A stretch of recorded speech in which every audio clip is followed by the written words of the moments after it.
Tendre Père, nous te sommes reconnaissants pour ta grâce, pour ta bonté et merci pour les avertissements, ô Dieu de gloire, que tu donnes pour arranger ton peuple. Tu as envoyé toujours tes prophètes, ô Dieu de gloire, pour tirer la sonnette d'alarme dans le temps passé. Et maintenant, Père, tu ne veux pas que ton peuple périsse au milieu des impies. Tu veux, ô Dieu de gloire, que tes anges passent au milieu de cette terre-ci et marquent de ton sceau les enfants et ceux qui portent ton nom. Père de gloire, puissions-nous, ô Dieu de gloire, à écouter cette heure que nous vivons. Et merci, Père de gloire, pour les avertissements que tu donnes de part et d'autre le monde. Au nom de Jésus-Christ de Nazareth. Amen. Amen. Amen. Frère, dis-nous, qu'est-ce qui se passe?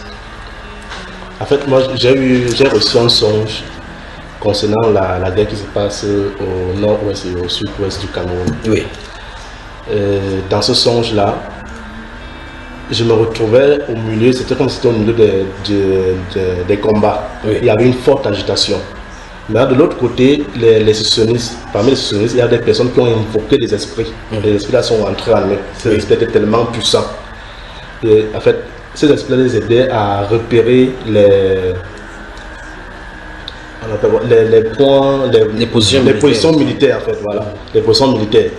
Maintenant, dans ces esprits, il y avait des différentes qualités. D'autres, un esprit pouvait entrer dans un homme. En fait, cet esprit avait 3 yeux. C'est-à-dire, un homme est comme ça devant nous, il a 2 yeux, mais il y a un 3e œil sur le spirituel qui est au niveau de son front. Donc, on ne voit pas. Oui, avec les yeux physiques, on ne voit pas. Maintenant, avec ce 3e œil-là, il pouvait diriger ses collègues à repérer les positions des militaires.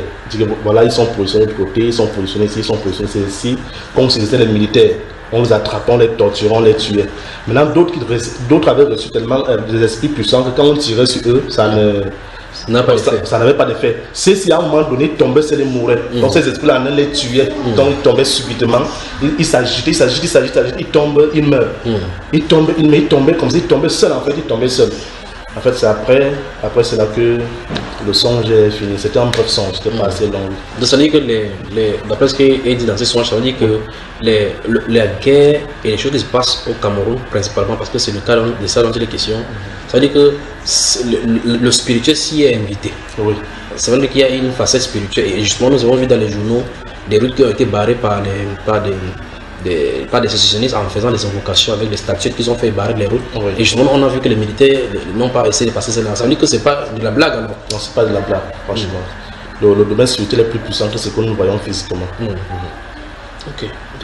Oui, dans le même ordre que mon frère là, parce que j'ai reçu aussi un songe dans ce sens. En fait, dans le songe, la chose se passait un peu comme à la frontière du Cameroun. Oui. Et j'étais positionné là. Mais ce qui était curieux, c'était que je voyais des chars. Oui, des chars. Oui, des chars aliens. Mais ces chars, je ne voyais pas des gens à l'intérieur. Donc, à un moment, pendant qu'ils me posaient des questions, les militaires atterrissaient plutôt comme des parachutes, mais venant des arbres. Des arbres, oui. Oui, donc ils atterrissaient, ils tombaient. Donc, d'autres sont il y a un qui a atterri tout proche de moi. Donc, dans mon esprit, je disais, oh, peut-être qu'il va venir finir avec moi. Mais en réalité, il était plutôt sympa avec moi. Et après, il y avait un mouvement de troupes. Donc, je ne sais pas si c'était comme si ces troupes devaient soit sortir de la frontière Cameroun pour aller combattre, ou alors ils se positionnaient pour entrer. Donc, tu ne connais pas quel est le sens. Oui, mais c'était comme si une grande bataille était sur le point d'avoir lieu. Qu'est-ce que le peuple doit donc faire dans tout ceci? Le peuple doit se préparer. Je crois comme le Seigneur avait dit à Moïse déjà dans l'Ancien Testament que prépare le premier, le deuxième jour, le troisième jour, je vais descendre. Parce que Dieu a averti toujours, parce que quand il vient, on sait qu'il est saint. Et il faut que son peuple se prépare pour que nous n'ayons pas évident. En dehors de ces événements concernant le pays, y a-t-il quelque chose que vous avez reçu de la part du Seigneur aussi? Voilà, moi je vais parler de quelque chose que j'ai reçu il y a des années. Mais avec le dernier enseignement, la prophétie, sur Dieu va secouer la terre, toutes ces choses-là sont redevenues vraiment fraîches dans ma mémoire. Ça remonte peut-être à 3 ans. Je me trouvais à l'ouest. L'ouest du Cameroun. À l'ouest du Cameroun, oui, à Bafoussam. Je crois que c'est le songe qui m'a le plus marqué de ma vie. Parce que c'était trop vivant. Alors je suis allé me coucher.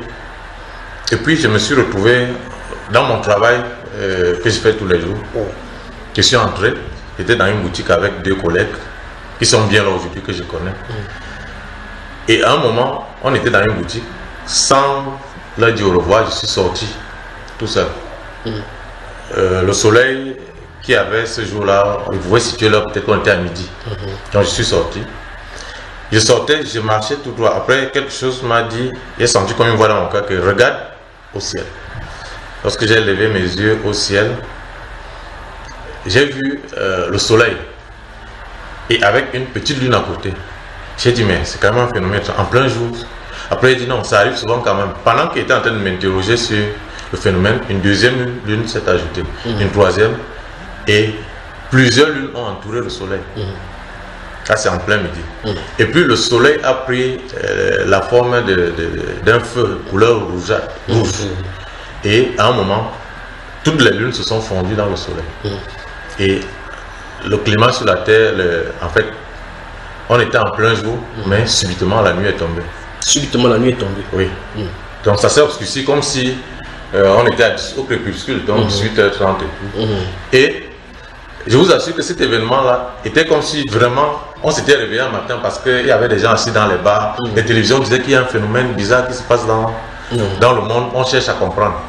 Et lorsque le soleil a pris toutes ces lunes en un, les deux sont descendus sur la terre. Et dès que c'est descendu, je me suis seulement retrouvé en train de courir. Dans tous les sens. Oui. Donc, j'ai d'abord couru, après j'ai voulu m'arrêter, vous dire que oh, ma femme, mes enfants. Quelque chose m'a dit que trop tard. Ne cherche pas femme et enfants. Voilà, ne femme pas. Donc, je n'arrêtais pas de courir. Et pendant que je courais, il y avait des gens qui m'interceptaient. Je voyais des femmes avec le bâton qui disaient mais mon fils, qu'est-ce qui se passe là? J'ai dit, mais vous n'avez pas lu, c'est écrit dans la Bible. Et à d'autres même, j'ouvrais la Bible dans le songe et je leur disais que voici là où c'est écrit. Et je me rappelle que c'était dans le livre de Actes, quoi, au chapitre 2 où l'apôtre Pierre reprend. Justement. Le soleil se changera en sang avant le jour de terre. Exactement.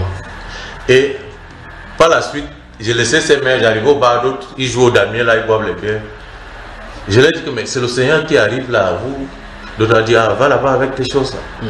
Donc en fait, il y avait les deux, il y avait des gens qui recevaient, qui s'interrogeaient sur ce qui se passe, qui voulaient comprendre, et d'autres qui disaient que c'est un phénomène comme c'est naturel, la science. Mais je vous dis, les télévisions étaient en train de parler de ça en direct, qu'il y a un phénomène qui est en train de se passer dans le monde qu'on ne comprend pas. Donc je me suis retrouvé comme ça, à courir. Comme dans le son, je me rappelais qu'il y avait garé la voiture quelque part. Alors, je n'arrêtais pas de courir. Je sais que je n'ai même pas retrouvé la voiture, donc je ne savais plus où j'avais garé. Je courais seulement la voiture, un peu comme vous voyez un footballeur qui a marqué un but. Je disais que le Seigneur revient, j'ai levé les gens. J'étais dans la joie à la fin.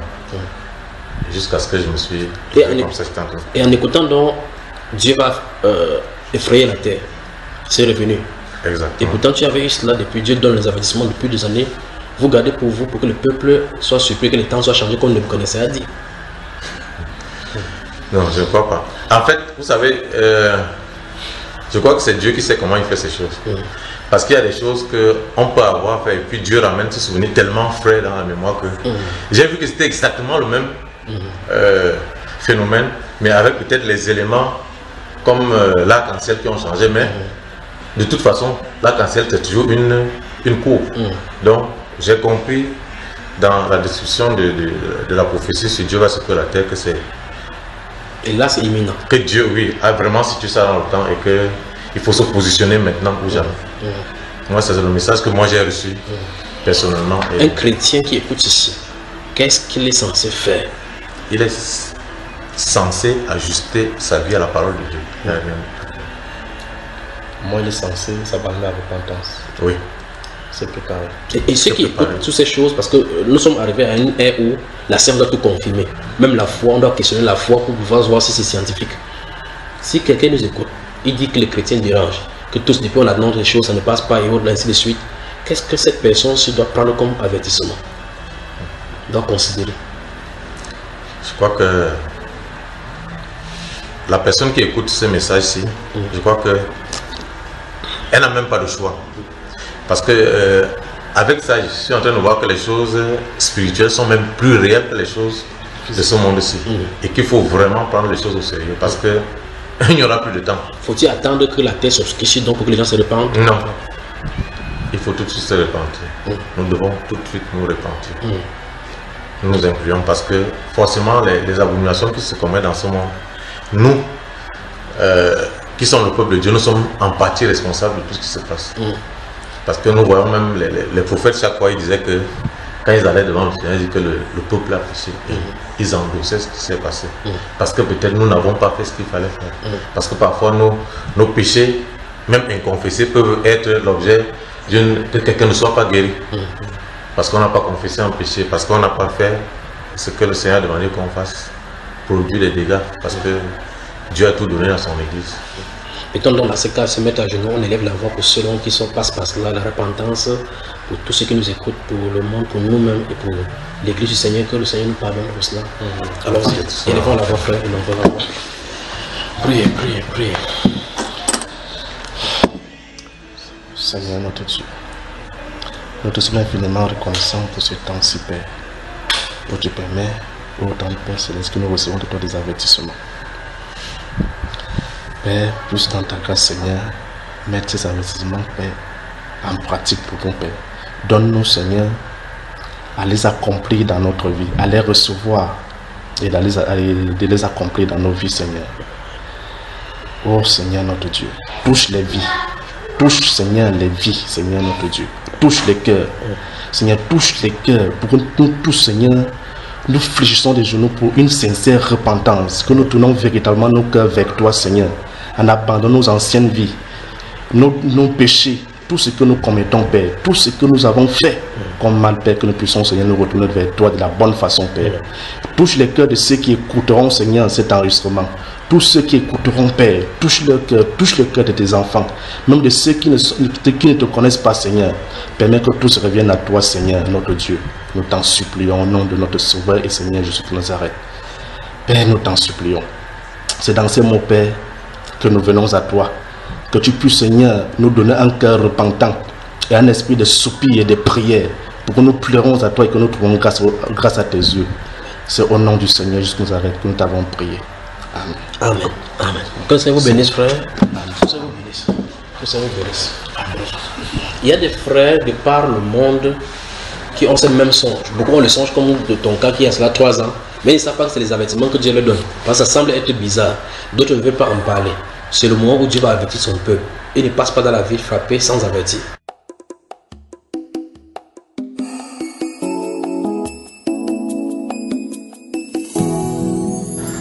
C'était comme si c'était quelque chose qui arrivait parce qu'en fait, on se parlait et puis moi j'ai levé la main, fait comme un décret. Mais j'ai pas pu, je sais pas exactement. Ce qui a été dit. Oui. Okay. Il y a des songes dont Dieu nous donne pour nous avertir, pour nous diriger. Oui, mon frère. En fait, dans ce songe-ci que j'ai reçu, j'ai vu notre bien-aimé frère Junior sortir comme des vieux prophètes de l'époque là. Je pouvais reconnaître que c'est toi, mais c'est pas physiquement, tu n'étais pas la personne, mais je savais que c'est toi. Tu t'habillais bizarrement avec des tuniques d'avant là, avec un gros sac, c'était comme une barbe, mais plus gros encore. Non, tu portais. Tu te tenais et tu parlais amèrement à l'église. Tu le disais, que le Seigneur m'accorde la grâce de me rappeler toutes ces paroles-là. Tu disais, préparez-vous. Je vous ai souvent parlé, préparez-vous. D'ailleurs, en commençant par le Cameroun, que je vous avais parlé, je vous avais dit de faire des provisions. Faites comme moi. Moi, je prends de la nourriture et j'emmagasine. Je prends de la nourriture et j'emmagasine. Faites comme moi, imitez-moi. Je suis celui-là que vous devrez imiter dans votre conduite, dans votre façon de faire. Alors tu parlais, à un moment donné, tu as commencé à dire, avez-vous déjà vu des enfants languis de famine sur vos yeux, vous les pères, les voyant mourir, sans que vous ne soyez capable de les nourrir? Avez-vous déjà vu des personnes qui cherchent la nourriture sur les poubelles comme des chiens? Avez-vous déjà vu des femmes qui meurent de faim? Avez-vous déjà vu tous ces fléaux-là? Imaginez voir cet instant si cela frappe véritablement ce Cameroun comme ça en train de venir. Préparez-vous, emmagasiner la nourriture. Emmagasiner la nourriture. On écoutait, tu as parlé. À un moment donné, tu étais comme c'est comme, tu vois, on a projeté une image et ça a été retiré. On peut dire que quelqu'un était comme enlevé. Mais donc c'était comme ça en fait. Donc quand tu as fini de parler et tu es parti. Oui, donc voilà. Le premier que j'ai reçu par rapport à cela. Bon. Et à ton réveil, qu'est-ce que tu en as pensé? En fait, à mon réveil, j'ai pensé, premièrement, parce que tu as parlé d'avertissement, j'ai pensé déjà les avertissements qui sont pour l'Église, vraiment de se préparer pour la visitation du Seigneur. De ce que le Seigneur va nous visiter. Et que celui qui ne sera pas prêt, je me rappelle de l'enseignement que tu avais donné, la décresse arrive. Oui, la décresse arrive. La décresse en 2016. Oui, en 2016, préparé, la décresse arrive. La décresse arrive, tu disais que malheur à ceux qui vont demeurer dans l'impureté. Qu'il serait mieux que vous optez pour une vie de sanctification. Donc sanctifiez-vous. Si vous trouvez que vous vivez une mauvaise vie, vous allez rater ça. Donc préparez-vous parce que le Seigneur va visiter le Cameroun. Non seulement le Cameroun, toute l'Afrique et presque le monde entier. Donc préparez-vous. En fait, donc, je me suis rappelé de cet enseignement-là qui était de nous préparer parce que le Seigneur va visiter l'église en fait. Le Seigneur va visiter l'église, on a le devoir de nous préparer. Et je me suis aussi rappelé des circonstances, de ce qui se passe en fait au Cameroun qui ont été avertis par le Seigneur. Que le Seigneur a parlé au travers de toi pour avertir le Cameroun, pour annoncer des choses qui vont arriver, où tu nous demandais de faire des provisions. Donc au cas où on venait à être surpris par une révolte soudaine qui va voilà. Donc il faudrait qu'on ait à la maison quand même des réserves qui vont permettre qu'on vive un temps sans toutefois mourir de famine. On doit se préparer, on garde des réserves aussi. Donc d'une part aussi, de garder les réserves, j'ai compris ça d'une autre façon. Pour moi, j'ai compris comme la parole. Parce que quand tu parlais, je ne voyais pas ce qui était dans ton sac, mais tu faisais le geste là que je prends et j'emmagasine. Je me suis dit, bon, certainement tu nous demandes aussi de nous nourrir véritablement de la parole. Que nous ne soyons pas comme ceux-là qui regardent, qui entendent, et qui ne se nourrit pas, qui ne se nourrit de la parole, c'est quoi? C'est de lire et de la mettre en pratique. Elle doit être vie en nous. En fait, voilà comment j'ai compris un peu le songe que j'ai reçu. Oui. En tout cas, que le Seigneur soit glorifié. Amen. Que nous en faisons bon usage. Amen. Que ceux qui écoutent en font bon usage. Bonne soirée, mon frère. Amen.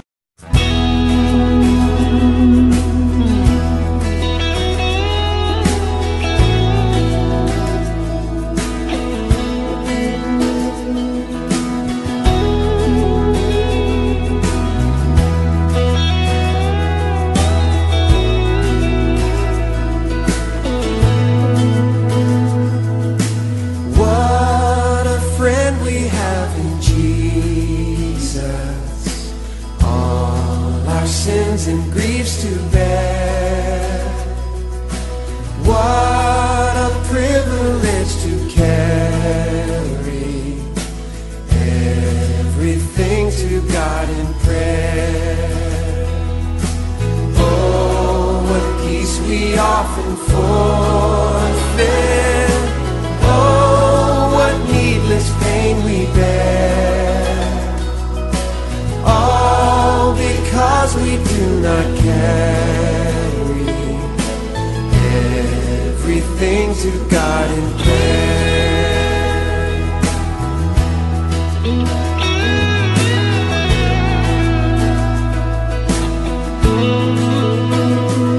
Oh, have we trials and temptations? Is there trouble anywhere? We should never be discouraged. Take it to the Lord in prayer. Can we find a friend so faithful who will all our sorrow share? Jesus knows our every weakness. Get to the Lord in prayer.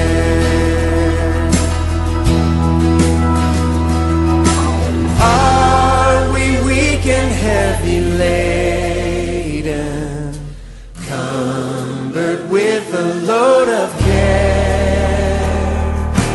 Precious Savior, still our refuge. Take it to the Lord in prayer. forsake me. Take it to the Lord in prayer. In His arms He'll take and shield me. Thou wilt find a solace there in His arms. Oh, in His arms He'll take and shield me. Thou wilt find a solace there. Oh, thank you, Lord. You are my solace, Jesus. Oh, what a friend we have in Jesus. Sing that out, Jesus. Oh, Jesus. Oh, what a friend we have in Jesus. Thank you, Lord. Oh, Jesus. Oh, what a friend we have in Jesus. Oh, Jesus. Oh, what a friend we have in Jesus. Oh, Jesus. Oh, what a friend we have in Jesus.